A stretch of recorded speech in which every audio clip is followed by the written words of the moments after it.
পদার্থবিজ্ঞান প্রথম পত্রের ফাইনাল সাজেশন দিব 2025-এর এইচএসসি পরীক্ষার্থীদের। দেখো, পদার্থবিজ্ঞান এমন একটা সাবজেক্ট, দেখা যায় তোমাকে হিউজ পরিমাণ পড়তে হবে, কিন্তু তুমি যদি একটু কৌশল অবলম্বন করো তাহলে মোটামুটি কাজে তুমি একটা ভালো নাম্বার এখান থেকে তুলতে পারবা। তো ফিজিক্স নিয়ে অনেকেই সেই বছরের শুরু থেকে প্রাইভেট পড়ছো, খুবই সিরিয়াস, কিন্তু যদি অধ্যায় সিলেক্ট করতে না পারো, গুরুত্বপূর্ণ অধ্যায়গুলো তুমি প্রস্তুতি না নিতে পারো, দেখা যায় অনেক সময় কিন্তু প্রশ্ন তোমার কমন নাও পড়তে পারে। আর ফিজিক্স বা সায়েন্সের সাবজেক্টগুলোতে মিক্সড কোশ্চেন অনেক হয়, বিগত সাল থেকে অনেক কোশ্চেন আসে।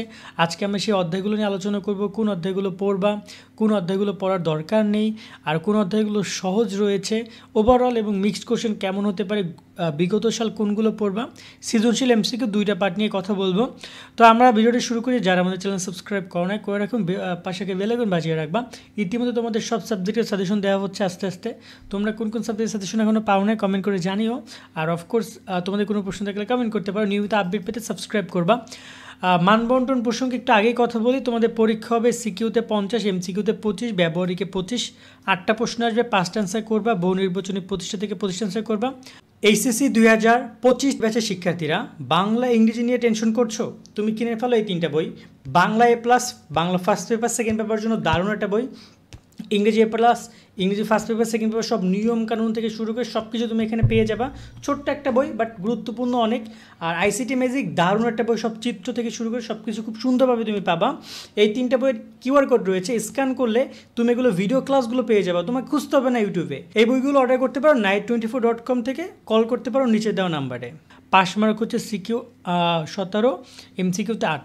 এখন তুমি যদি 8 না পাও তাহলে কিন্তু ফেল, 17 না পাইলে ফেল। তুমি 17 এখানে 50 পাইলা, কিন্তু এমসিকিউতে 8-এর জায়গায় পাইলে 7, 6, ফেল তো ফেলই।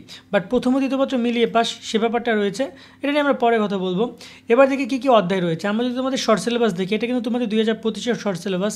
যারা শর্ট সিলেবাস ডাউনলোড করো না, shobhanstudy.com-এর ওয়েবসাইট থেকে গিয়ে সিলেবাস ডাউনলোড করে নিতে পারবা। তো আমরা দেখতে পাচ্ছি প্রথম অধ্যায় রয়েছে বধূজগত পরিমাপ, দ্বিতীয় অধ্যায় ভেক্টর, তৃতীয় অধ্যায় রয়েছে তোমাদের নিউটনিয়ান বলবিদ্যা, চতুর্থ অধ্যায় রয়েছে তোমাদের এখানে কাজ, শক্তি ও ক্ষমতা, পঞ্চম অধ্যায় রয়েছে মহাকর্ষ অভিকর্ষ, ষষ্ঠ অধ্যায় পদার্থের গাঠনিক ধর্ম, এটা রয়েছে আংশিক অধ্যায় হিসেবে ঘোষিত হয়েছে। আর রয়েছে তোমাদের অষ্টম অধ্যায় পর্যায়বৃত্ত গতি, এবং দশম অধ্যায় রয়েছে আদর্শ গ্যাস ও গ্যাসিক গতিতত্ত্ব। ওভারঅল এই, এবং সবার শেষে ব্যবহারিকগুলো রয়েছে। তো ব্যবহারিক নিয়ে আমরা কথা বলবো পরে। ব্যবহারিকগুলো তোমরা ব্যবহারিকের সময় এখান থেকে 2-3টা পরীক্ষণ তোমাদেরকে লিখতে বলবে, সেগুলো ব্যবহারিক খাতে উপস্থাপন করবা। ব্যবহারিক খাতে লেখার নিয়ম নিয়ে আমরা পরে আলোচনা করব। কারা কারা সেই ভিডিওগুলো চাও সেটা আমাদেরকে কমেন্টে জানাতে পারো। তা আমরা যদি এখানে তোমাদের অধ্যায়ভিত্তিক বিষয়গুলো নিয়ে কথা বলি, প্রথমত আগে আমরা ভৌত জগত পরিমাপ এই অধ্যায় নিয়ে আলোচনা করি। এখান থেকে বেশিরভাগ সময় এমসিকিউ আসে, সিকিউ খুবই তুলনামূলক কম আসে, বাট এটা 2-একটা টপিক আছে যেগুলো একটু বিগত সাল থেকে এসেছে, সেগুলো দেখে যাবা। একদম মানে চোখের আন্দাজ করো না, কিছু কিছু প্রশ্ন আছে বিগত সাল থেকে এসেছে হালকা পাতলা, সেগুলোটা দেখে যাবা। এখান থেকে তোমাদেরকে একটা কোশ্চেন আসার সম্ভাবনা রয়েছে। কোনো কোনো বোর্ড দেয়, কোনো কোনো বোর্ড আবার এখান থেকে কোনো কোশ্চেন করে না। সো আমি বলবো যে একটু দেখে যাবা তোমরা। আরেকটা কথা হচ্ছে যে অনেক সময় দেখা যায় যে শর্ট সিলেবাসে বাইরে থেকেও কোশ্চেন আসে। আমি কয়েকটা বোর্ডে দেখেছিলাম এই অধ্যায় থেকে, বিশেষ করে শর্ট সিলেবাসে বাইরে থেকে এই অধ্যায় থেকে তারা কোশ্চেন করেছে। এখানে কিন্তু শর্ট সিলেবাসে কোনো টপিক নেই, শুধু ব্যবহারিক একটা টপিক রেখেছে তারা। বাট এই অধ্যায় থেকে তোমরা যে এমসিকিউ পাবে এটা কিন্তু তোমরা শিওর। এখান থেকে তোমাদেরকে মিনিমাম 2টা থেকে 3টে এমসিকিউ তারা দিবে একটা অধ্যায় থেকে, সেভাবে প্রিপারেশন নিবা। আর বিগত সালে প্রশ্নগুলো দেখে গেলে না, এক্সট্রা প্যারা নেওয়ার কিছু নাই। দেন আমরা কথা বলি ভেক্টর নিয়ে। ভেক্টর একটা গুরুত্বপূর্ণ একটা অধ্যায়, এবং বলা যায় এই অধ্যায়টা কিন্তু বিশেষভাবে শিক্ষার্থীদের পরিচিত, কিন্তু বইয়ের প্রথম দিকে সবাই অধ্যায় কম বেশি করেও। আমি জানি তোমাদের প্রায় অনেক শিক্ষার্থীর এটা করা আছে। সো ভেক্টর অধ্যায় থেকে তোমরা প্রশ্ন পাবা, ক্যালকুলাস রয়েছে, পদার্থবিজ্ঞানের ক্যালকুলাসগুলো ভালো করে দেখে যাবা। এখানে ভেক্টর, বিশেষ ভেক্টর, এগুলো যতগুলো রয়েছে ভালো করে দেখে যাবা, এবং বিগত সালে প্রশ্নগুলো অ্যানালাইসিস করবা, যেটা নিয়ে আমরা পরে কথা বলবো। বাট ভেক্টর থেকে তোমরা ওভারঅল একটা কোশ্চেন পাবা, ভেক্টর থেকে বেশি আসবে না, একটা কোশ্চেন তারা করবে, ঠিক আছে। তারপর হচ্ছে নিউটনিয়ান বলবিদ্যা। এই বলবিদ্যা, নিউটনিয়ানের বলবিদ্যা, এটা বলতে পারো যে এই সিলেবাসের টপিক সিলেক্টেড অধ্যায় থেকে সবচেয়ে বড় একটা অধ্যায়। নিউটনীয় বলবিদ্যা 4th অধ্যায়। এখান থেকে শুরু করে বলের সংজ্ঞাগুলো থেকে শুরু করে পুরো এই পৃষ্ঠাটাও রয়েছে, যেখানে এখানে কৌণিক ভরবেগ, টর্ন, তারপর হচ্ছে কৌণিক ভরবেগের নিত্যান্ত সূত্র রয়েছে। এখানে সংঘর্ষ থেকে প্রশ্ন তোমরা পেতে পারো, গত বছর এসেছে, তোমাদের বেলাও আসতে পারে। এখানে কিন্তু ব্যবহারিক টপিকগুলো পড়ার দরকার নেই, এই টপিকগুলো পড়ার দরকার নেই। বাট নর্মাল সংঘর্ষ, কৌণিক, তারপর হচ্ছে বল, ক্ষেত্র, এগুলো একটু তোমরা ভালো করে দেখে যাবা। নিউটনের গতির পুরো ব্যাপারগুলো দেখে যাবা। এখানে ঘোড়ার গাড়ি, নৌকা রয়েছে। নৌকাটা অনেক সময় আমরা দেখেছি প্রশ্ন এসেছে, মহাশূন্য অভিযানটা এসেছে, এগুলো দেখে যাবা। এখান থেকে তোমাদেরকে কোশ্চেন আসতে পারে ওভারঅল দুইটা, কোনো বোর্ডে একটাও করে, কোনো বোর্ড দুইটা করে। এখান থেকে 1/2 আমি কেন বলছি, যদি এখান থেকে দুইটা তোমাকে কোশ্চেন করে তাহলে এখান থেকে বাকিগুলো থেকে একটা একটা করে আসবে, আর যদি এখান থেকে কোশ্চেন একটা করে তাহলে বাকি একটা অধ্যায় রয়েছে যেখান থেকে তোমার দুইটা কোশ্চেন আসতে পারে। তারপর হচ্ছে কাজ, শক্তি, ক্ষমতা, এখান থেকে অন অ্যাভারেজ তোমরা একটা কোশ্চেন পাবা, এবং এই অধ্যায়টা বেশ দারুণ একটা অধ্যায়, ছোটোখাটো একটা অধ্যায়, কিন্তু সময় দিতে হবে তোমাকে। এখানে গতিশক্তি, স্থিতিশক্তি এগুলো ভালো করে তোমরা দেখে যাবা, কাজ, ক্ষমতা, শক্তি যেগুলো রয়েছে এগুলো ভালো করে দেখে যাবা। প্রশ্ন এগুলোর মধ্যে আসবে, এবং ভালো করে প্রত্যেকটা ম্যাথ যেগুলো রয়েছে তোমাদের সূত্র এবং হচ্ছে যে থিওরিক্যাল বিষয়গুলো, তত্ত্বগুলো ভালো করে দেখে যাবা। এখান থেকে তোমরা একটা পাবা। মহাকর্ষ এবং অভিকর্ষ থেকে তোমরা একটা সিকিউ পাবা, এবং এই অধ্যায়টা ঠিক কাজ ও শক্তি ক্ষমতার মতো করে এরকম একটা অধ্যায়।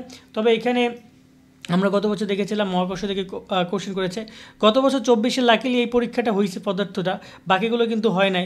সেক্ষেত্রে মহাকর্ষ, অভিকর্ষ একটু ভালো করে দেখে যাবা। এই টপিকগুলো থেকে বেশিরভাগ কোশ্চেন তোমাদের পরীক্ষায় তারা দিবে, এবং এখান থেকেও তুমি একটা কোশ্চেন পাবা। পদার্থের গাঠনিক ধর্ম, এখান থেকেও তোমাদেরকে একটা কোশ্চেন করবে। এই অধ্যায় নিয়ে আমি কথা বলছিলাম, দেখা যায় কোনো ক্ষেত্রে এই অধ্যায় থেকে দুইটা কোশ্চেনও তারা করতে পারে, এমনকি মিক্সড কোশ্চেনও করতে পারে। সো তোমরা এই অধ্যায় পুরোটাই ভালো করে দেখে যাবে, এখান থেকে তোমরা একটা কোশ্চেন কনফার্ম পাবা। কোনো ক্ষেত্রে এখান থেকে দুইটা কোশ্চেন করতে পারে, যদি নিউটনীয় বলবিদ্যা থেকে কোশ্চেন একটা আসে তাহলে এখান থেকে দুইটা করবে। পর্যাবৃত্ত গতি, এখান থেকেও তোমরা ওভারঅল একটা কোশ্চেন পাবা, এর বেশি কোশ্চেন তোমাদেরকে দিবে না, কারণ ফিজিক্সে অনেকগুলো অধ্যায় তারা রেখেছে। পর্যায়বৃত্ত এখানে যতগুলো রয়েছে পর্ব সেগুলো ভালো করে দেখে যাবা। এখানে সরল দোলন গতি এগুলো ভালো করে তোমরা দেখে যাবা, এগুলো থেকে তোমাদেরকে কোশ্চেন করবে, ব্যবহার এগুলো পড়ার দরকার নেই। আর সবার শেষে রয়েছে আদর্শ গ্যাস ও গ্যাসের গতিতত্ত্ব, এখান থেকেও তোমরা একটা কোশ্চেন পাবা। আমি এখানে বলবো যে পুরো অধ্যায়টা ভালো করে তোমরা দেখে যাও, এখান থেকে তোমাদেরকে তো একটা কোশ্চেন করবে। এবার আসি যে আসলে তোমাদের কোন অধ্যায়গুলো পড়া উচিত। দেখো নর্মালি নিউটনীয় বলবিদ্যা এই অধ্যায়টাকে পড়ে তুমি মাঝখানে তুমি যে কোনো 4টা অধ্যায় পড়তে পারো, এই একটা অধ্যায় থেকে তুমি একটা প্রশ্ন বা দুইটা প্রশ্ন কমন পেতে পারো। আমি এখানে বলবো পদার্থের গাঠনিক ধর্ম, পর্যায়বৃত্ত, গ্যাস এইগুলো তোমরা পড়ে যেতে পারো। এখান থেকে ওভারঅল তুমি 4টা কিংবা 5টা প্রশ্ন কমন পাবে, 4টা অধ্যায় পড়লেই। তো সবার আগে তুমি নিউটনীয় বলবিদ্যা পড়ো। আচ্ছা এখানে একটা আমি কথা বলতে চাই, পর্যায়বৃত্ত গতি অনেকেরই দেখা যায় ভেক্টর কমপ্লিট করা আছে, তাদেরকে বলো ভেক্টর পড়ো, ভেক্টর এবং এই দুইটা পড়ো, তোমাকে 2টা কিংবা 3টা প্রশ্ন তুমি এখান থেকে পাবা। বাকি তুমি এটা পড়ো, তারপর এটা পড়ো, আদর্শ গ্যাস পড়ো 10ম অধ্যায়। এরপর যদি তোমার ভালো লাগে তুমি কাজ, ক্ষমতা, শক্তিও পড়তে পারো, পর্যাবৃত্ত গতিও পড়তে পারো, যেটা তোমার কাছে ভালো লাগে। এবার একটা অধ্যায় পড়লে হবে, বাট এই 4টা অধ্যায় ইম্পর্টেন্ট, আর একটা অধ্যায় তুমি তোমার মতো করে পড়ো যদি সেফটি থাকতে চাও, কারণ এখান থেকে যদি 2টা না আসে তখন ধরা খেতে পারো। বাই চান্স এখান থেকে আসবে 2টার একটা না আসলে 2টা এখান থেকে আসবে এভাবে, বাট নর্মালি আরও একটা অধ্যায় 5টা অধ্যায় পড়ে গেলে এনাফ, বাকি 3টাতে তুমি স্কিপ করতে পারো সৃজনশীলের দিক থেকে। আর বিগত সালের প্রশ্ন নিয়ে যদি কথা বলি, 2024-এর প্রশ্ন তোমাদের জন্য অনেক গুরুত্বপূর্ণ হতে যাচ্ছে। 24-এর প্রশ্নগুলো ভালো করে সলভ করে যাবা। 24 একমাত্র তোমাদের সাবজেক্টে পরীক্ষা হচ্ছে, তাতে 2023 এই যে সিলেবাস দেখতে পাচ্ছ, এই সিলেবাস কিন্তু 2023-এর সিলেবাস। তো 23 এবং 24 এই প্রশ্নগুলো তোমাদের জন্য অনেক গুরুত্বপূর্ণ। দেখবা একদম হুবাহু একদম তোমাদের উদ্দীপক হালকা একটু পরিবর্তন করে হুবাহু অঙ্ক কমন পড়ে গেছে। তো ভালোভাবে প্রিপারেশন নাও যাতে করে তোমরা এখানে ভালোটা রেজাল্ট করতে পারো। এবার এসে তোমাদের এমসিকিউ নিয়ে কথা বলতে, এমসিকিউর ক্ষেত্রে বলবো তোমরা অবশ্যই বোর্ড কোশ্চেনগুলো সলভ করবে। এই ক্ষেত্রে 2024, 23, 22, 19, 18, 17 এইগুলো বিশেষ করে এই 2টা বোর্ড তুমি সলভ করবাই। তার সাথে এইগুলো যখন তোমরা পাবা পড়ার সময়, যখন তোমাদের সামনে পড়বে তখন একবার থেমে ভালো করে এগুলো একটু এমসিকিউগুলো দেখে যাবা। মিনিমাম 10টা কলেজের টেস্ট পেপার সলভ করবা যখন তোমাদের টেস্ট পরীক্ষা হবে।